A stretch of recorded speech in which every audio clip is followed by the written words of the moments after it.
Good morning all student. Hello बच्चों, हम जो विज्ञान संबंधी जो वीडियो भेजे हैं उनको ज़्यादा सब्सक्राइब करें, ठीक, लाइक करें और उनको देखिए जरूर, ठीक। अब लेसन नंबर 5 दैनिक जीवन रसायन में हमने चार अवधारणा या विभिन्न अवधारणाओं के बारे में पढ़ा। उसके बाद हम अम्ल क्षारों के उपयोग पढ़ रहे हैं। तो हमने कल अम्ल व क्षारों के उपयोग पढ़े थे, अम्लों के उपयोग पढ़े थे। आज हम क्षारों के उपयोग पढ़ते हैं। क्षार क्या होता है? क्षारों के उपयोग।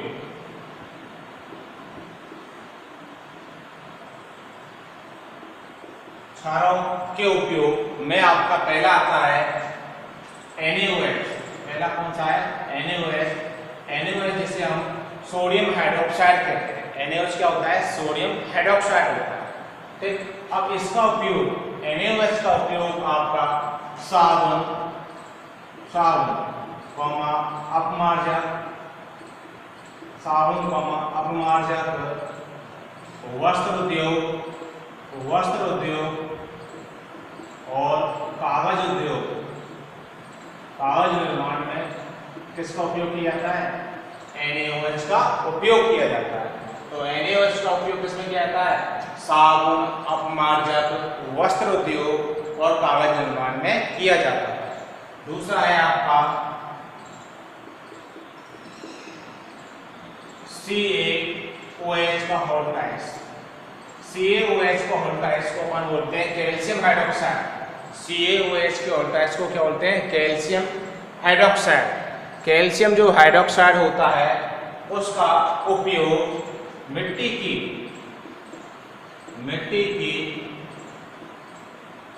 अम्लीयता को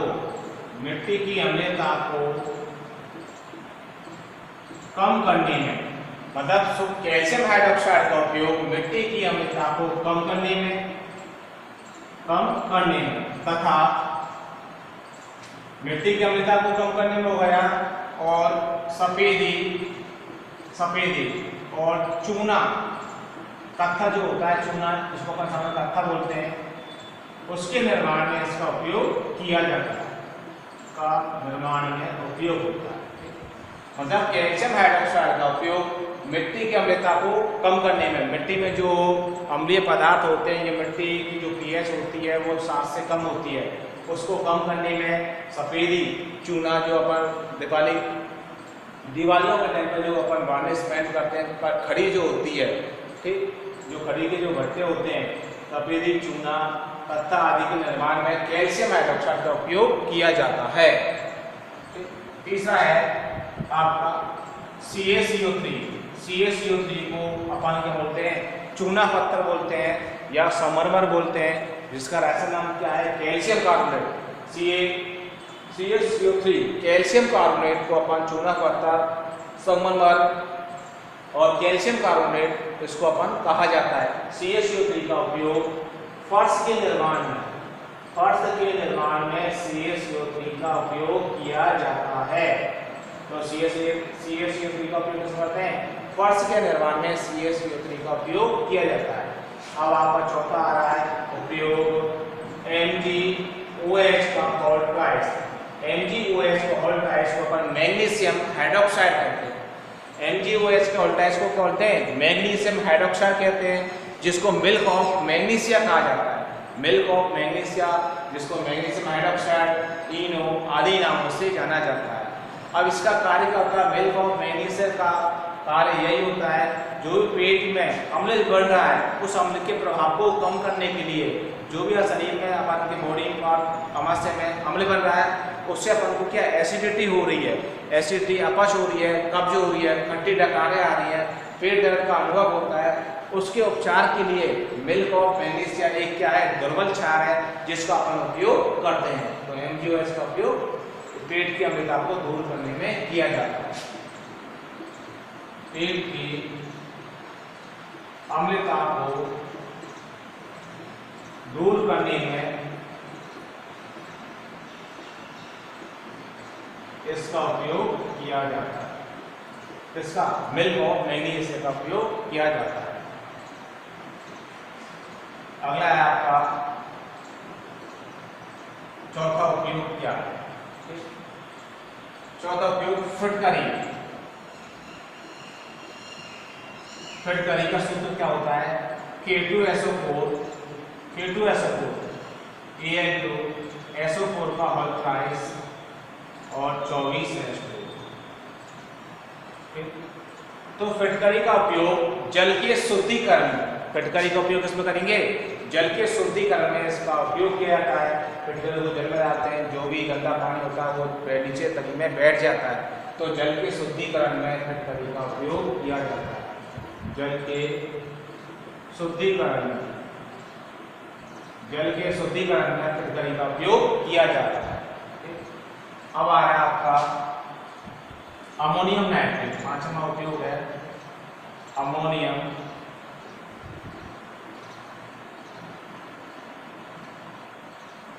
नाइट्रेट। अमोनियम नाइट्रेट जिसका सूत्र होता है NH4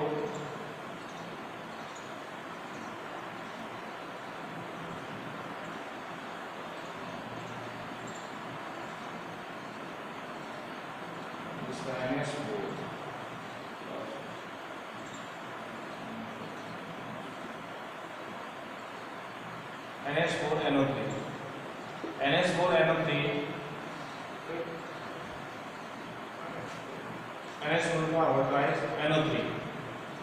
इसका सूत्र होता है अमोनियम नाइट्रेट का सूत्र NH4NO3 होता है। ठीक, इसका उपयोग उर्वरक, इसका उपयोग इसमें क्या आता है? उर्वरक। अमोनियम नाइट्रेट का उपयोग उर्वरक व विस्फोटक पदार्थ बनाने में इसका उपयोग किया जाता है। तो अमोनियम नाइट्रेट का उपयोग उर्वरक व विस्फोटक सामग्री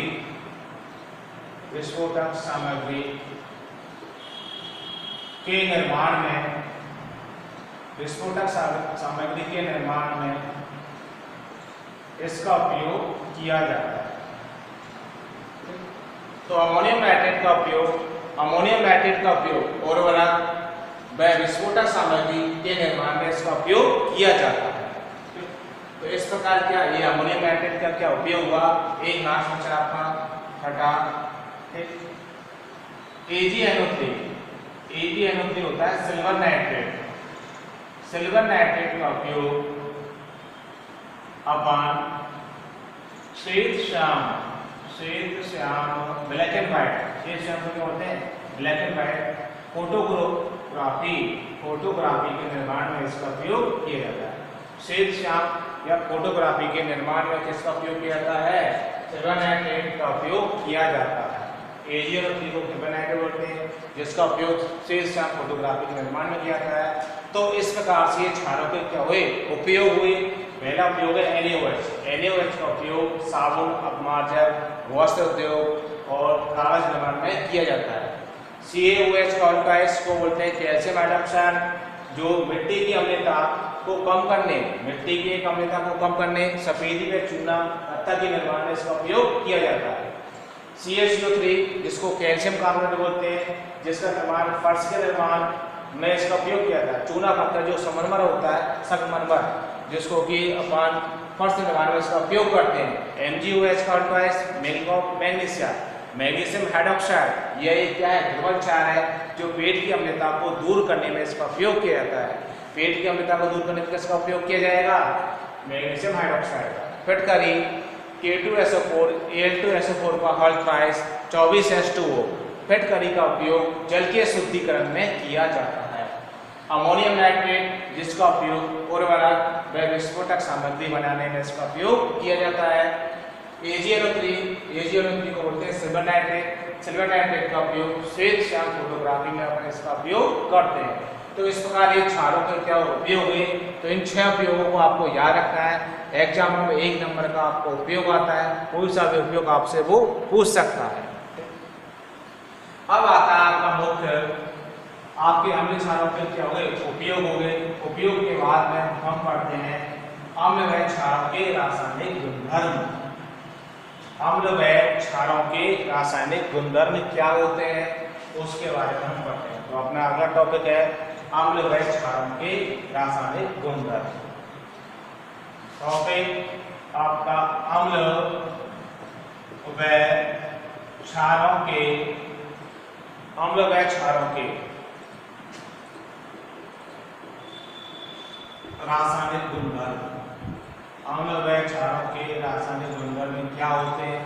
ठीक, अम्ल व क्षारों के दोनों के रासायनिक गुणधर्म पढ़ेंगे। तो पहला है अम्ल, पहला गुणधर्म क्या है? अम्ल नीले लिटमस को, अम्ल नीले लिटमस पत्र को, अम्ल नीले लिटमस पत्र को क्या कर देते हैं? लाल कर देते हैं।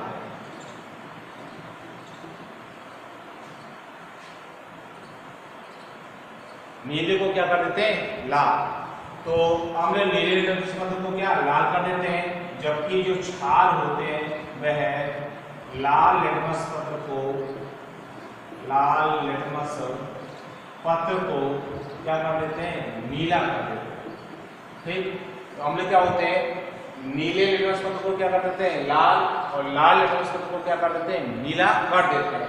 इस प्रकार ये आपका पहला रासायनिक गुणधर्म है। दूसरा रासायनिक गुणधर्म है आपका अम्ल, अम्ल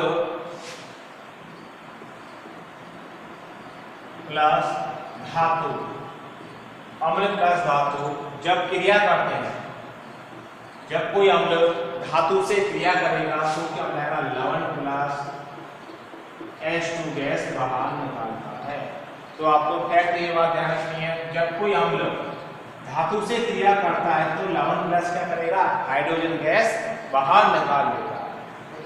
उसके लिए अपन एक प्रयोग करते हैं। यह आपका क्या है? Stand,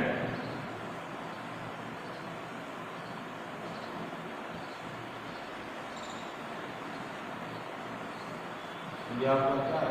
stand.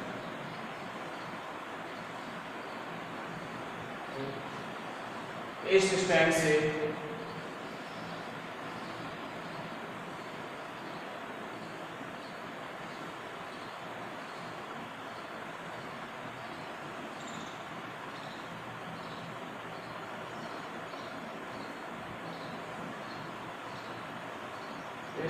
से आपकी एक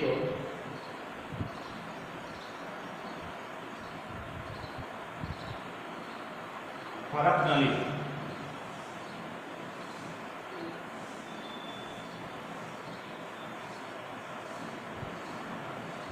इस स्टैंड से आपको क्या है? एक फरक नली जुड़ी हुई है। इस फरक नली को बर्नर बताएंगे।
या आपके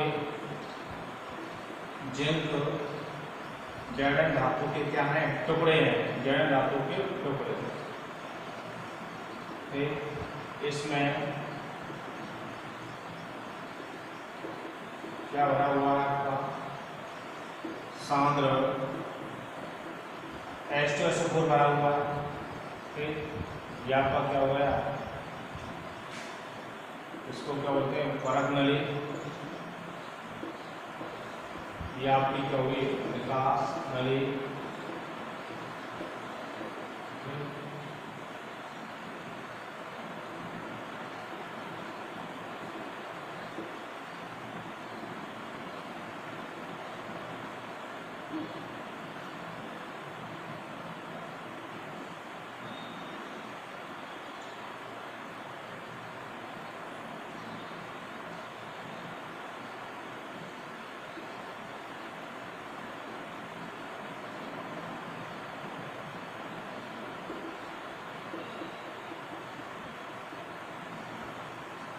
जो एक प्रयोग है, जब कोई अम्ल धातु से क्रिया करता है तो लवण प्लस किसका निर्माण होता है, हाइड्रोजन गैस का निर्माण होता है। तो हम कोई सा भी लवण ले सकते हैं, वह धातु से जब क्रिया करेगा तो क्या बनेगा, लवण प्लस H2 गैस बाहर निकालता है। ठीक, तो मैंने कोई क्या ले लिया, अम्ल ले लिया, H2SO4 क्या लिया, अम्ल ले लिया।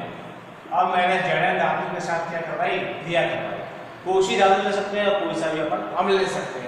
तो जब अम्ल की क्रिया जड़न धातु के साथ या H2SO सांद्र सल्फ्यूरिक अम्ल की क्रिया जड़न धातु के साथ कराते हैं तो जड़न SO4 और H2 गैस क्या निकलती है, बाहर निकलती है। जड़न SO4 बोलते हैं जिंक सल्फेट, जो कि एक लवण होता है। उसके लिए हमने एक प्रयोग किया, सर्वप्रथम हमने एक स्टैंड पर एक परत नली को कस देते हैं। उस परत नली में हम थोड़ा सा क्या डालते हैं, सांद्र H2SO4, उस पर को आधे तक भर लेते हैं। आधी परत नली को सांद्र H2SO4 से भर लिया। अब उसमें हम जिंक धातु के क्या डालते हैं, टुकड़े डालते हैं। टुकड़े डाल दिया और स्टॉप बर्नर को अपन उसको स्टैंड पर क्या कस देते हैं। और परत नली में हमने एक क्या निकाली, निकास नली निकाली। जो भी इससे विलयन में जो भी अभिक्रिया होगी, वो अभिक्रिया जब जो भी गैस बनेगी उसको हमने एक पात्र या साबुन के बीकर में क्या हमने उसको निकाल लिया। तो इस बीकर में क्या जल और क्या साबुन का घोल बना हुआ है। तो जब कोई अब हम क्या करते हैं, कुछ समय बाद स्टैंड कसने के बाद अब बर्नर है स्टोव को अपन जलाते हैं और परत नली में जो विलयन भरा हुआ है उस विलयन को अपन क्या करते हैं, गर्म करते हैं। तो अब विलयन को जब गर्म करेंगे तो उसमें क्या भरा हुआ है, H2SO4 और जिंक धातु।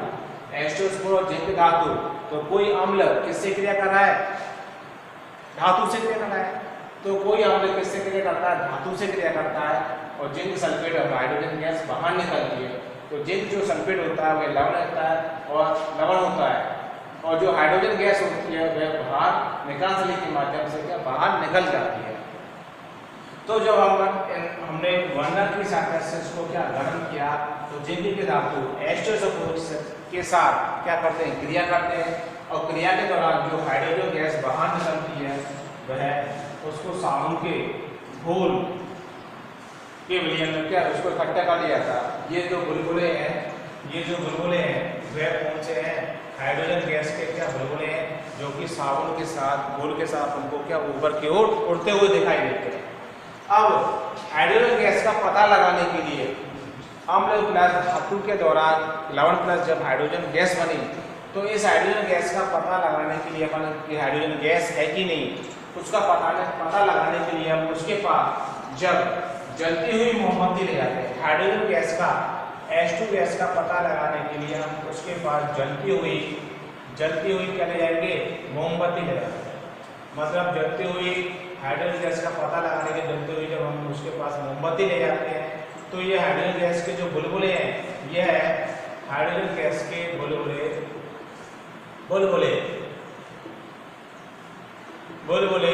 पटपट की ध्वनि के साथ जलता है। तो इससे पता चलता है यह कौन सी गैस है, हाइड्रोजन गैस। तो हाइड्रोजन गैस का पता लगाने के लिए हम जब जलती हुई मोमबत्ती उसके पास ले जाते हैं, बुलबुलों के पास ले जाते हैं, तो हमें एक ध्वनि उत्पन्न होती है, पटपट की ध्वनि। जो ये पटपट की ध्वनि उत्पन्न होती है उस ध्वनि को ही हम क्या बोलते हैं, पॉप ध्वनि कहते हैं। इस पॉप ध्वनि के माध्यम से अपन को पता चलता है जिसमें कौन सी गैस है, हाइड्रोजन गैस है। तो इस प्रकार से 1 नंबर में ये क्या चित्र पूछा जाता है आपसे कि जब कोई अम्ल धातु से क्रिया करता है, लवण प्लस H2 गैस बाहर निकलती है, उस उपयुक्त अभिक्रिया का नामांकित चित्र बनाइए। ठीक, मतलब हाइड्रोजन गैस के निष्कास क्षमता का चित्र बनाइए जो अम्ल गए धातु से जब वो क्रिया करता है तो उसका चित्र बनाते हैं। तो ये 1 नंबर में क्या चित्र है, इससे अपन को पॉप ध्वनि का क्या पता भी चल जाता है। ठीक, तो मैंने क्या कोई लिया, हमने लिया, उसने हमने किससे क्रिया करी, धातु से करी, तो क्या बना, लवण प्लस जल बना। ये आपको क्या चित्र याद रखना है, प्रैक्टिस करोगे बार बार 1 नंबर सफाई का चित्र मिलेगा आपको। तो कोई सा भी हमने ले सकते हो, तो बनेगा आपका फैक्टर लवण ही बनेगा। तो मैंने जैसे H2SO4 लिया, उसके बाद मैं लेता हूँ HCl प्लस Na, धातु Na तो क्या बन गया, NaCl प्लस H2 गैस बाहर निकल गया।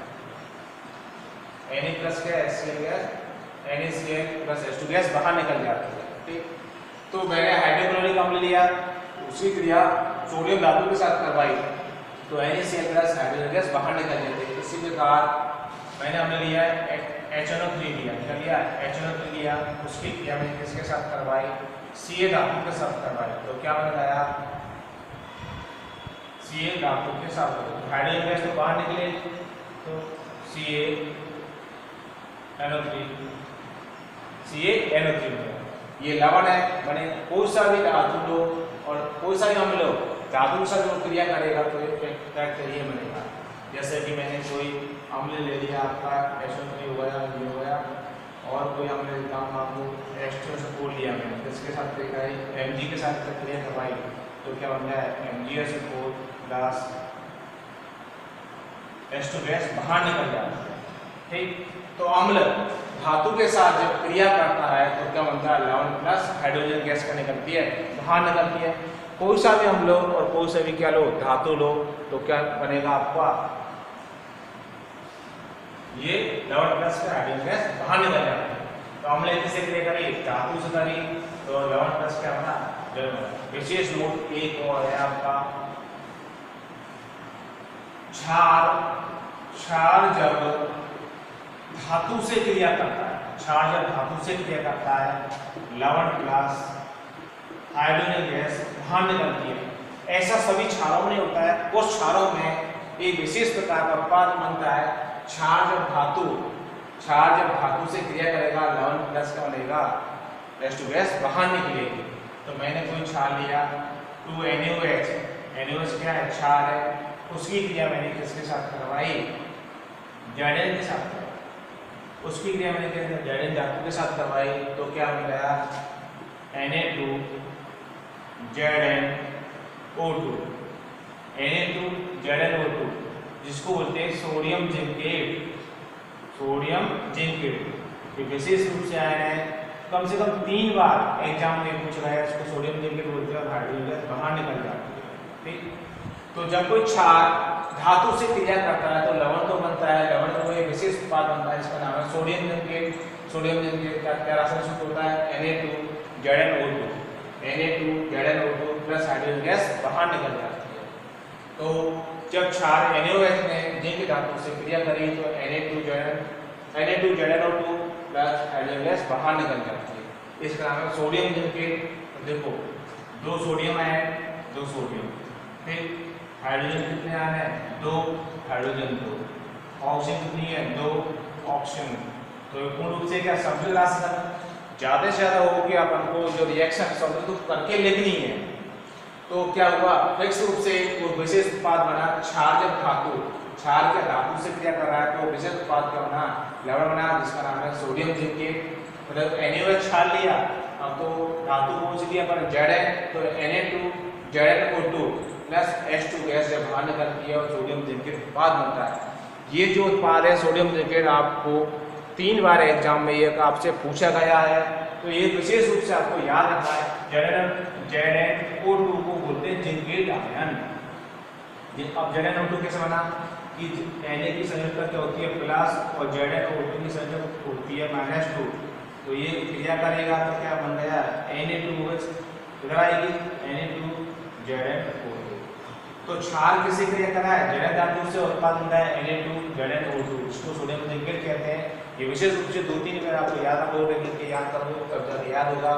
तो मैंने अभी स्टार्ट टॉपिक किया आपका अम्ल क्षारों के रासायनिक गुणधर्म, उसमें अपने 2 गुणधर्म पढ़े, उनको आपको रिवाइज करना है और ज़्यादा से ज़्यादा पढ़ना है। जो भी हम वीडियो भेज रहे हैं उसको लाइक करें। इस चित्र को नामांकित चित्र आपको होमवर्क की कॉपी बनाना है, ये आपका होमवर्क है। तो इस चित्र को आप होमवर्क की कॉपी बनाओ प्रैक्टिस के रूप में। Thank you.